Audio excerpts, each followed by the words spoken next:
বিগত 16 বছরে তাদের একটি শব্দ পাওয়া যায়নি। তারা শুধুমাত্র তেল দিয়ে তোষামত করে সুবিধা পাওয়ার জন্য ক্ষমতাসীন স্বৈরাচার সরকারের সঙ্গ দিয়েছে। আজকে তারা আবার তাদের রূপটি গিরগিটির মতো পরিবর্তন করে যখন এত বড় একটি আন্দোলন ছাত্র জনতার নেতৃত্ব হলো, দেশে নতুন করে একটি রিফরমেশন হওয়া শুরু করলো, ওই মুহূর্তে তারা এসে সকলে রাস্তায় নামছে অনেক অন্যায় দাবি নিয়ে। আমি দেখেছি অনেকে নেমেছে অনেক অযৌক্তিক দাবি নিয়ে।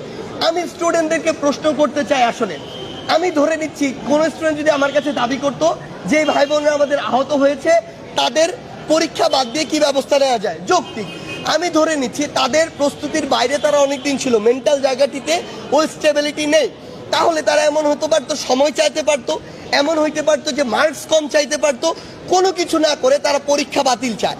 আমি বিশ্বাস করি যারা স্টুডেন্ট মেধার যোগ্যতার বিশ্বাস করে তারা এই দাবিটি করতেই পারে না। তারা অন্য আমাদেরকে যৌক্তিক কিছু অপশন দেখাতে পারে, কিন্তু যারা ওখানে গিয়েছে আসলে তারা কোনোদিন সুস্থ একটি প্রতিযোগিতা কিংবা মেধার যে মূল্যায়ন এটিকে প্রতিনিধিত্ব করে না। এই জায়গা থেকে আজকে যে ডিসিশনটি এসেছে, এটি আমাদের জায়গা থেকে মনে হয়েছে এটি একটি যৌক্তিক ডিসিশন নয়। এরকম করে প্রত্যেকটি সেক্টরে আমরা দেখছি যে তারা আজকে হুজুগে বাঙালির মতো রাস্তায় নামছে বিভিন্ন জায়গায়।